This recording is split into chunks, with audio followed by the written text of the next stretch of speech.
Bienvenue sur cette vidéo dans laquelle j'ai essayé de t'expliquer comment gérer ton retour à l'entraînement post-compétition. Donc, si tu as fait un aérox récemment, une course, un 10 km, un semi, un marathon, un trail, peu importe si tu as eu un événement compétitif sur lequel tu t'es donné à plus de 100%, tu vas devoir observer une période de retour à l'entraînement qui est hyper importante et qui va prédéfinir si sur les mois qui arrivent, tu vas toujours performer ou tu vas devoir gérer une surfatigue et l'accumuler pour jamais progresser. Donc c'est hyper important d'observer une phase après tes compétitions pendant laquelle tu vas euh, être beaucoup plus attentif sur certains facteurs. Ok. Donc le but de cette vidéo, ça va être de repasser sur tous ces facteurs, voir comment tu peux réintégrer ton entraînement comme avant et continuer à progresser dans le but d'atteindre ton prochain objectif. Et ça commence directement après la compétition. Ok. Donc on va décomposer un peu les phases.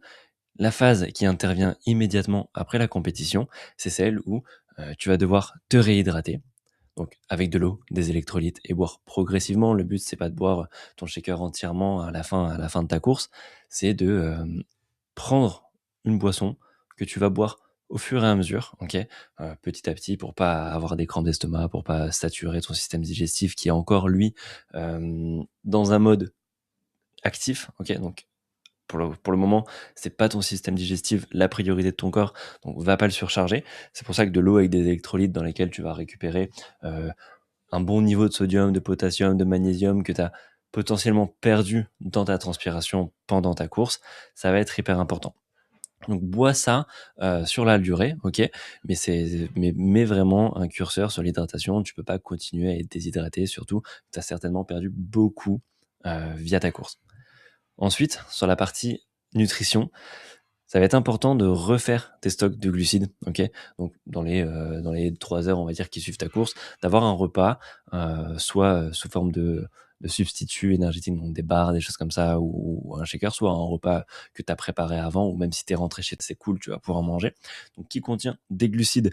J'ai mis glucides rapides, mais ça peut être aussi les glucides que tu as l'habitude de manger. Ok, pas besoin de prendre de la maltodextrine, pas besoin de prendre ci ou ça. Enfin, prends des glucides que tu as l'habitude de manger avec une bonne source de protéines et voilà, d'avoir un repas complet dans les 2 heures, c'est l'idéal. Ok, l'idée, c'est d'apporter tous les nutriments dont ton corps a besoin immédiatement pour qu'il soit capable de se régénérer. Ok, et ça passe aussi par une préparation à la course dans lesquelles tu vas avoir déjà un repas qui contient des protéines, un repas qui contient des glucides qui vont te servir pendant ton entraînement et qui vont déjà être utilisés comme substrat de récupération directement pendant et après ta course.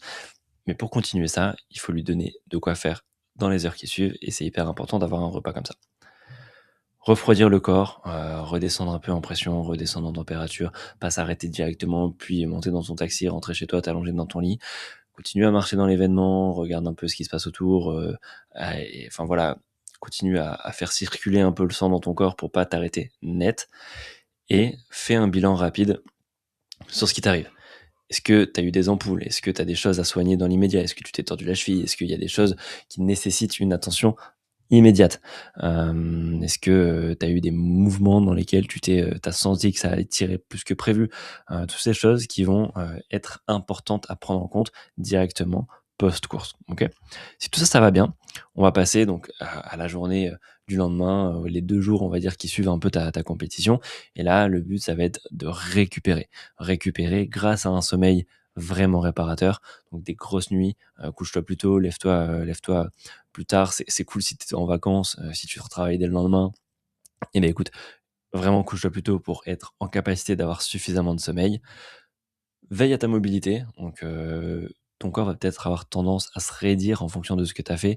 Veille à avoir voilà, essayer d'avoir une mobilité d'épaule, de dos, de thoracique. Quand on court, on a peut-être crispé. Si tu as fait un aérox, tu vas avoir aussi des rigidités sur les jambes, musculaires, sur les quads. Donc tout ça vient essayer d'avoir une mobilité, d'avoir une récupération active. Donc ne pas rien faire pendant 72 heures, mais justement essayer de marcher, te balader au lieu d'avoir ta sortie course. Ce que je te déconseille, si tu as un entraînement prévu habituellement le lundi, ne le fais pas, mais va plutôt marcher, va plutôt faire du vélo très doux, donc de la promenade, voilà, on va pas mettre d'intensité. Fais ce genre de choses et ça va t'aider à progresser, OK? J'ai mis une notation douce, mais c'est vraiment aller, dans l'eau, nager, doucement, sans allure, sans faire, 1 kilomètre, enfin vraiment tranquillement. Le but, c'est d'avoir un mouvement, qui génère un flux sanguin dans les zones qui doivent récupérer, OK? Parce que c'est ce flux sanguin qui va amener les protéines nécessaires, qui va amener tout ce que ton muscle a besoin pour mieux récupérer.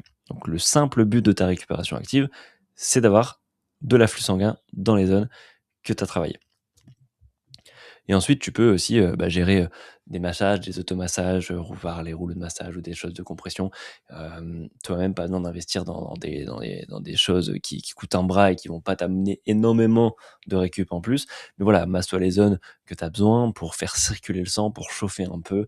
Tu peux mettre peut-être une chaussette de compression, des choses comme ça qui vont toujours dans un même but, compresser un peu la zone pour améliorer, l'afflux sanguin, dans tes jambes ou dans la zone dont tu as besoin.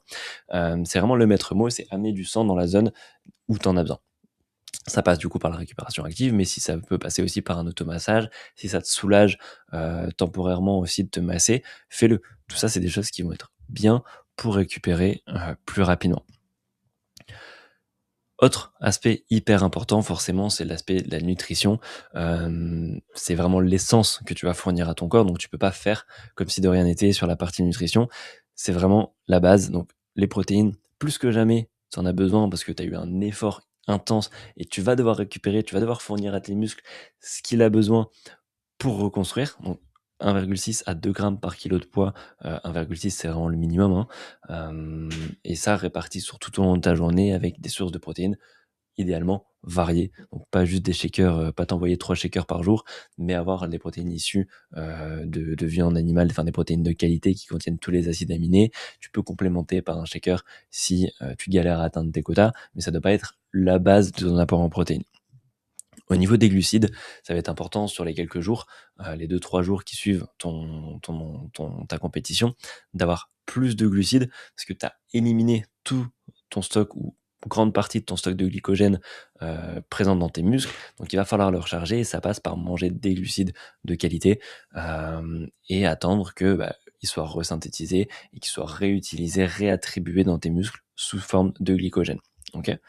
Hem, c'est hyper intéressant aussi d'avoir une alimentation variée, que ça tout au long de l'année bien sûr, mais encore plus précisément post-compétition, parce que ça va t'amener des aliments qui sont anti-inflammatoires, comme les fruits, les légumes, qui vont venir faire un petit tampon sur l'acidité de ton corps et réduire l'inflammation. Donc ça va t'aider à mieux récupérer, à enlever si tu as des petites douleurs un peu tendinites, des choses comme ça qui te dérangent un peu post-course, ça va t'aider à réguler ça. Les oméga 3, tu peux les avoir soit par complément alimentaire, mais fais attention à ce que le contenant soit bien opaque, à ce qu'il y ait la notion EPAX pour éviter d'avoir, trop de toxicité, au plomb. Ou tu peux l'avoir dans des poissons gras type saumon, truite, sardines, toutes ces choses-là qui vont également t'aider à augmenter ton oméga 3. Dans les œufs aussi, mais fais attention à la provenance de tes œufs. Il faut vraiment que ça soit des œufs enrichis en oméga 3 ou, nourris aux graines de lin, OK? Et forcément, tu rajoutes à ça une hydratation quotidienne parce que c'est ce qui va vraiment aider ton corps, à drainer l'eau, à restocker les glucides. Tu as besoin de beaucoup d'eau pour 3 grammes d'eau pour stocker 1 gramme de glycogène. Donc si ton but, c'est de remettre des glucides et du glycogène dans tes muscles, il va falloir que tu boives aussi en quantité, OK? En plus de ça, tu vas avoir des points de vigilance sur, ta santé. Donc est-ce que tu as un état de fatigue général qui est accru par rapport à d'habitude? Est-ce que tu as pas de motivation? Est-ce que tu te lèves, tu as la tête dans le brouillard? Est-ce que, quand tu vas t'entraîner, rien que quand tu vas marcher, tu es fatigué, le soir tu es claqué? Ça, c'est important à vérifier. Ta fréquence cardiaque au repos, donc si tu as une montre, regarde un peu, je pense que tu connais un peu ta fréquence cardiaque au repos, habituelle, et quand tu es assis en train de travailler, tu regardes si tu as +10, +15 par rapport à d'habitude, c'est synonyme de, système nerveux central qui est fatigué, OK? Et ça vaut le coup d'observer vraiment un temps de repos. La qualité de sommeil, pareil, c'est ce que je disais, si tu te réveilles et que tu es fatigué, c'est pas normal. Donc tout ça, c'est des choses qui vont témoigner de ton état de fatigue centrale, OK? C'est vraiment pas à négliger, faut pas dire: «OK, c'est bon, je reprends mon entraînement». Non, si le matin tu te réveilles, que ta VFC elle est éclatée, que tu as la tête dans les nuages et que ça fait 3 jours que ta fréquence cardiaque au repos à +10, +15 par rapport à d'habitude, c'est pas normal, OK? C'est des signaux, que ton corps t'envoie. ta montre les traque, c'est pas pour rien. Donc prête-y attention et ajoute à ça, un ressenti, OK? Si tout ça, c'est OK, mais que tu es quand même éclaté, que, tu as l'impression, que ton cœur bat plus vite, que tu es essoufflé dans ta journée, tout ça, c'est des signaux qu'il faut prendre en compte. Les capteurs, c'est bien, mais c'est pas non plus ultra précis, donc mets aussi, en corrélation avec ton ressenti, OK? Si tu as des douleurs persistantes, c'est important aussi de le noter, parce que si ça dure plus de 5 jours, ça veut potentiellement dire que, c'est pas anodin, OK? C'est pas normal, donc prête-y attention. Ta récupération va grandement influer sur la rapidité de, réparation de ces petits bobos, mais réduis la charge d'entraînement sur les semaines à venir, travaille autour de la douleur. Si c'est, des douleurs autour du genou, que tu as l'habitude d'avoir, des périostites, des douleurs, sur le genou, du coup, ça peut être les essuie-glaces, OK, les périostites, c'est plutôt au niveau des tibias et en bas, si c'est en haut des tibias, c'est plutôt, les releveurs, donc enfin voilà, ça peut être plein de choses, mais regarde bien ça pour voir s'il n'y a pas des petits check-up à faire, des petits exercices de récup à mettre en place pour favoriser la reprise du sport. Ok. Tout ça, en fait, ça a un seul but, c'est de pas traîner de séquelles, de pas traîner de fatigue et de pas commencer un nouvel objectif sans être à 100% dès le départ. Sinon, tu vas, au bout de quelques semaines, tout ça, ça va s'accumuler, ça va pas se guérir, tu vas devoir faire une pause et ça va largement compromettre ton prochain objectif. Ok. Donc, quand tu travailles sur la durée, quand tu as plusieurs choses qui arrivent dans la saison, c'est vraiment aussi important que ton entraînement. Cette phase de récupération, c'est pas une perte de temps, c'est justement miser sur ton corps, miser sur toi pour être dans les meilleures conditions possibles avant de commencer ta nouvelle prépa. Ok. Et tout ça, en fonction de ce que tu as fait, donc je vais repasser un peu événement par événement, mais un 10 kilomètres, c'est globalement ce que tu peux, le plus enchaîner. OK, donc après un 10 kilomètres, c'est quand même un effort qui est hyper intense, donc ton système nerveux, va être down pendant 1 ou 2 jours. Le 3e jour, tu peux refaire un petit footing facile, enfin la semaine, on va dire, après ton 10 kilomètres, c'est, 1 ou 2 jours de repos ou quand je dis repos, c'est pas, tu restes chez toi, c'est, de la marche, récupération active, donc c'est ce que je disais, marche, vélo et cetera, tranquillement. Mais à la reprise de la course à pied vraiment, ça peut se faire à partir du 3e jour et plutôt avec un footing vraiment tranquille, OK?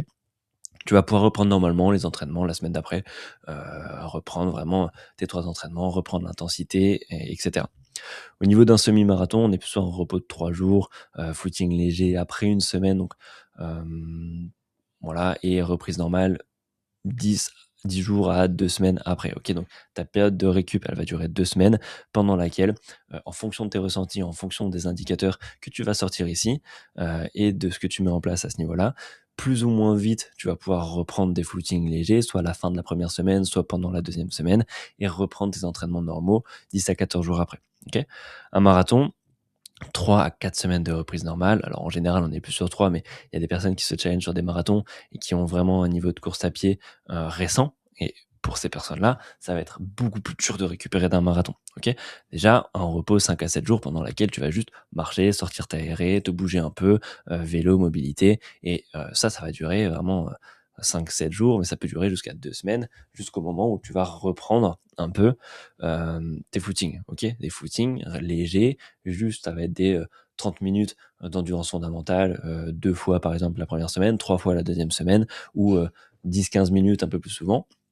Et la reprise normale avec tes séances d'intervalle, tes fractionnés et cetera, ça va vraiment être 3 semaines à 4 semaines. Donc c'est à partir de ce moment-là que tu peux commencer le plan de ton nouvel objectif. Pareil pour les trails longs, ça va dépendre un peu de la durée, tu vas te situer à peu près, entre semi, marathon, voire plus que marathon, OK? Et sur Aerox, ça va être un peu entre le 10 et le semi, OK? Donc repos de 3 jours, OK? Tu vas pouvoir reprendre le cardio léger. La différence avec l'Aerox, c'est que c'est pas juste tes membres inférieurs, et notamment ceux qui sont impliqués dans les schémas de course à pied qui vont être impactés, c'est tous tes membres inférieurs, donc aussi bien quad qu'ischio que fessiers, mais aussi tes membres supérieurs avec, notamment les épaules, un peu les dorsaux pour les rameurs, enfin, il y a beaucoup de choses qui vont être impactées, OK? Donc ça va être hyper, hem, important d'observer aussi une récupération sur l'ensemble du corps, OK? Reprise, après une semaine, à peu près comme le 10 kilomètres, OK? Commence par un petit footing léger pour te tester, prends bien en considération ces 3 facteurs, OK? C'est ce qui va déterminer si tu peux retomber, repartir rapidement ou pas. Et ça va dépendre aussi notamment du format. Si tu le fais en solo, ça va plus être ce format de récupération. Si tu le fais en double, on va plus être sur un effort intense et court, donc plutôt par rapport à un 10 km. Donc voilà, base-toi sur ça, mets en corrélation avec ce que tu fais et comme ça, tu vas pouvoir vraiment gérer. Ok. Et pour ton retour à l'entraînement, augmente le volume progressivement, comme tu l'as fait. Ok, on reprend pas exactement là où on était, on accepte de redémarrer un petit peu plus bas pour redémarrer et réhabituer le corps. Ok, donc si on faisait du 60 km semaine, c'est pas j'observe 1 ou 2 semaines de récup après mon marathon et je repars sur 60. Non, je repars sur peut-être 30, 33, 35, 37 et au fur et à mesure j'augmente. Ok, et on arrive comme ça au fur et à mesure à son pic. Évite l'intensité la première semaine, c'est ce que j'ai dit, de toute façon, et replanifie-toi un nouvel objectif parce que ce qui arrive souvent, c'est que tu as fini, et ça, je te conseille même de le faire peut-être à l'avance, si tu vois cette vidéo avant, parce que tu vas avoir cette période un peu où tu as atteint ton objectif, tu plus rien à suivre et tu es un peu dans le flou, tu as un peu un mood, vaseux, tu sais pas trop pourquoi tu t'entraînes, tu sais plus, tu plus d'objectifs, donc tu y vas et c'est à ce moment-là que tu risques aussi peut-être de le lâcher, OK? Je vois plein de personnes qui font leur premier marathon et après elles courent plus pendant 1 an, ok, ou qui font un aérox et après ciao, je m'entraîne plus et c'est tout. Donc c'est vraiment important de visualiser déjà, au moins d'avoir en tête ce que tu vises par la suite et de le concrétiser assez rapidement pour reprendre un entraînement ciblé, pour savoir pourquoi tu vas sortir quand il pleut, pour savoir pourquoi tu dois aller à la salle, etc. Enfin, vraiment avoir un objectif et une vision. Donc si tu mets en place tout ça après ta compétition, tu vas vraiment être en capacité de récupérer rapidement et de recommencer ton nouvel objectif sans traîner les caisses de ton ancien au fur et à mesure des semaines. Ok, donc c'est vraiment important que tu prennes ça en considération. Si tu veux, si ton objectif c'est moins bien passé que ce que tu espérais, ou alors que tu as vraiment envie d'avoir une bonne récup, ou que tu as envie de plus performer sur le prochain objectif, tu peux aussi m'envoyer un message, donc il y a tous les liens dans la description de l'épisode, et on peut regarder, je t'offre une consultation qui est totalement gratuite et qui t'engage à rien. Le but, c'est juste qu'on échange sur tes objectifs, que tu m'expliques un peu où tu veux aller, là où tu aurais aimé faire mieux, ou alors ce que tu veux améliorer, et je regarde si je peux t'aider en te donnant 2-3 tips plus perso que cette vidéo. Et si ça fait du sens pour toi qu'on taffe ensemble ou qu'on explore plus en détail ta programmation spécifique, et ben on le fera pendant ce rendez-vous et je t'expliquerai comment je bosse, mais encore une fois, ça t'engage à rien. Donc si tu veux, si t'es un peu curieux, que tu as envie de discuter de ton cas, n'hésite pas à m'envoyer un message sur WhatsApp, à réserver un rendez-vous dans mon agenda ou à me solliciter sur Instagram sur le compte Deadlift Coaching, deadlift.coaching. Fais-le et comme ça on pourra voir un peu ce qu'il en est précisément pour toi. J'espère que cette vidéo t'a vraiment aidé. Si c'est le cas, je t'invite à mettre un j'aime et à t'abonner. Je vais sortir plein d'autres vidéos sous le même format, vraiment sympa ou qui vont vraiment t'aider dans ta progression. Donc abonne-toi pour les prochaines vidéos. Abonne-toi aussi sur Instagram, c'est là où je suis le plus actif, pardon. Et on se voit très bientôt pour une prochaine vidéo.